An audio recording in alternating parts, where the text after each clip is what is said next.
Prvoli najmä výpočty mesta.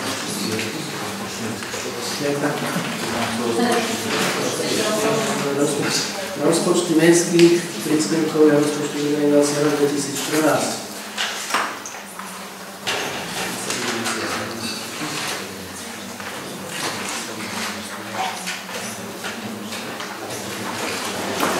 Technické máme vyčíslené?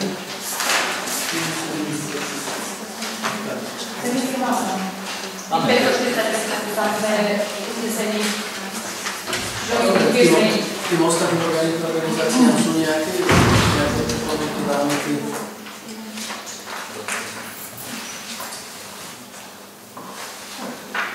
Pán poslanec, zavracel si, že k tomu rozpočtu Centra sociálnych služieb, že vlastne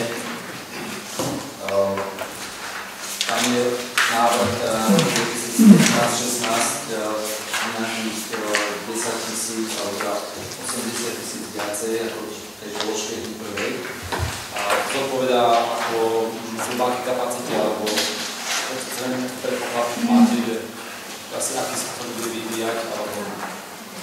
No, to je veľmi dobrá otázka, lebo aj pokiaľ ide o ten rozpočet na ten rok 2014, takže naozaj sme ho stanovovali takým odhadom podľa nášho predpokladu, že asi ako sa bude toto zariadenie naplňať. Či sa ten náš predpoklad naplní, alebo nie, ja to naozaj neviem zaručiť a preto nie je vylúčené, že budeme zdôvodňovať nejaké buď navýšenie, alebo naopak možno aj ušetríme, pretože to by bolo ako ten lepší prípad samozrejme, pretože od výšky nákladov na prevádzku zariadenia sa samozrejme aj odvíja príspevok klientov, čo pochopiteľne tiež píše na tom, či budeme mať záujemcov alebo nie. No a tak pochopiteľne, že ja určite nechcem, aby mesto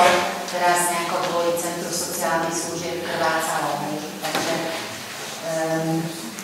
my sme tento rozpočet na rok 2014 sme ho tak stanovovali, že predpokladajme, že do konca roka 2014 naplníme kapacitu aj za cenu toho, že niektorým klientom dovolíme bývať po jednom, tak ako sme sa na tej voľbe VZDNK dovolili, že nejakých 5 možno to umožníme, aby to skutočne neznižovalo kapacitu, že teda v koncu roka budeme mať 55 klientov a my sme si to tak vypočítali priemernú mesačnú obložnosť, tak to nám vychádzalo na 35 klientov. Podľa toho sme vypočítali aj príspevok štátny a podľa toho sme počítali aj náklady na strávu a na iné veci. A pokiaľ ide o položku energie, tak to sme tak hľadali informácie podľa nejakých porovnateľne veľkých budov, pretože my fakt nevieme, ako sa tá budova za tých 12 mesiacov zachová. No a takže ja naozaj neviem, ako snažili sme sa všelijaké kľúče používať, ale ja v tejto chvíli neviem povedať, že či je ten rozpočet optimálny. A ten rozpočet na rok 2015-16 priznám sa, že sme mu veľkú pozornosť nevenovali, pretože sme si vedomi toho, že až skutočné náklady za rok 2014 nás ako nejak presvedčia, že či sme dobre uvažovali, ale samozrejme, že sme ho navýšili, lebo za predpokladu, že by sa nám nedarilo z nejakých dôvodov naplniť kapacitu, tak či tak predpokladáme, že to bude viac ako v roku 2014. Takže asi takáto úvaha. A ja neviem, naozaj akože sporní sú pre vás aj ten príspevok štátu, neviem, či to tak bude, že v priemere na 35 lôžok budeme si môcť odpočítať ten príspevok. My sme ten príspevok dostali na celú kapacitu a musíme každý mesiac urobiť presné vyúčtovanie, koľko máme obsadených lôžok. Takže tá skutočnosť ako naozaj môže byť. My sme jednoducho teraz pre vás mali 3 úmrtia, pretože veľmi ťažkom stave. Hej. Už sme si mysleli, že v marci sa prehúpneme cez 20 a ešte stále sme na počte 18. Hej. Takže to je ťažko predpokladať, pretože keď prídu ľudia po nejakých ťažkých mozgových príhodách alebo opakované nemocnice, keď už fakt vyprší tam ten COVID, že už aj na oddelení jednom druhom aj na doliečovacom, tak často ten človek prichádza vo veľmi zlom stave a niekedy sa fakt podarí ho zastabilizovať, ale niekedy v takom zlom stave vydrží mesiac, rok. No, to sa nikdy nevie odhadnúť, čakujúce veľmi dobrý, že pri takom veku na 80, 85, to už je ako naozaj každý deň, každý mesiac je otázny. Takže a teraz tá novela zákona je stále taká, že ešte stále môžeme brať občanov až od 4. stupňa. Som vám jesení hovorila, že sa pripravuje tá novela a že pravdepodobne už od januára budeme brať ľudí od 2. stupňa odkázanosti, ale práve tieto ustanovenia ešte na tento rok neprešli, takže stále veríme tých ľudí v tom 4. stupni odkázanosti a to sú väčšinou ľudia buď s demenciami alebo potom s nejakými imobilnými stavmi prichádzajú. No a pochopiteľne ako aj podľa tej skladby, že či sú to ľudia imobilní alebo chodiaci, tak aj od toho sa odvíja napríklad aj tie náklady teda na tie všeobecné položky, všeobecný materiál, na energie, spotreba vody alebo pranie a intenzita. Ja som sa chcel spýtať, že teda je to napočítané na tých 55.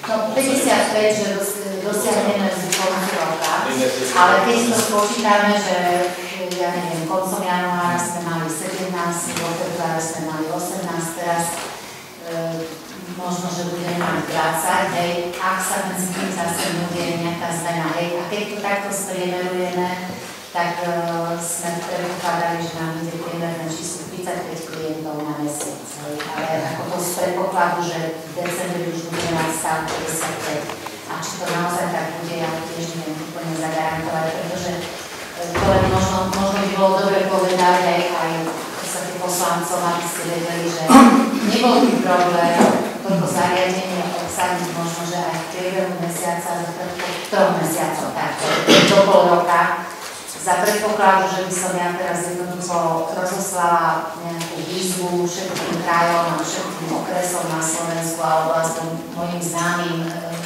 ktorých mám na Slovensku.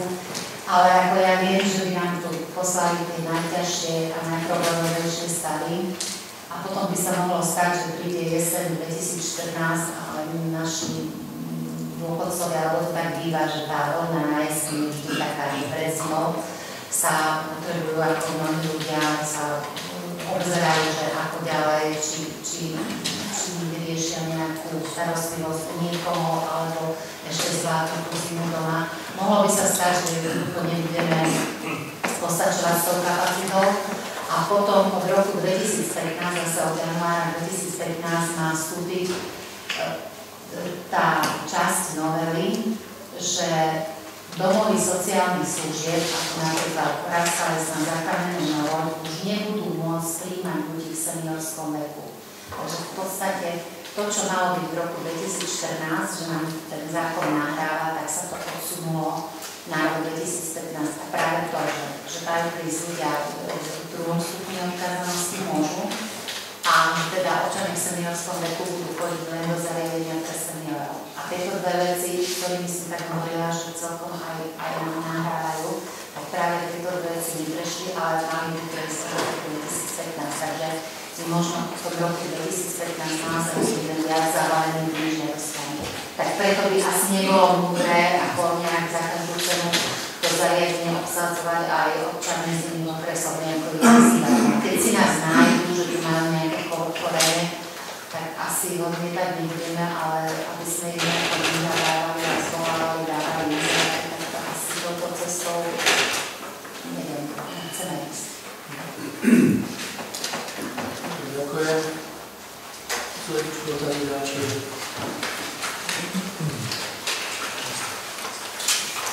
Je tu názorová komisia. Mestské zastupiteľstvo námestové schvaľuje rozpočet domu kultúry námestové na rok 2014 predloženým znením. Kto je za, nezvihne ruku. Ďakujem, kto je proti. Nikto zdržal sa.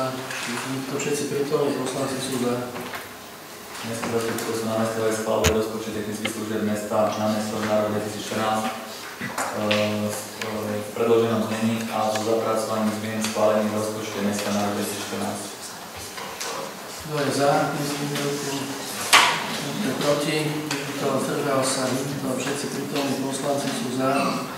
Mestské zastupiteľstvo námestové schvaľuje rozpočet Centra sociálnych služieb námestov v predloženom znení. Kto je za, nezvihne ruku. Kto je proti. Kto zdržal sa. Nikto, všetci prítomní poslanci sú za. Mestské zastupiteľstvo námestové schvaľuje rozpočty na rok 2014 jednotlivých škôl a školských zariadení. Základná škola námestovo, základná škola námestovo Slnečná, Centrum voľného času Maja Komenského 487 a základná umelecká škola Jana Polčaka Zavalova námestovo Stredozmekým. Kto je za, nezvihne ruku. Ďakujem, kto je proti. Kto zdržal sa. Nikto, všetci prítomní poslanci sú za.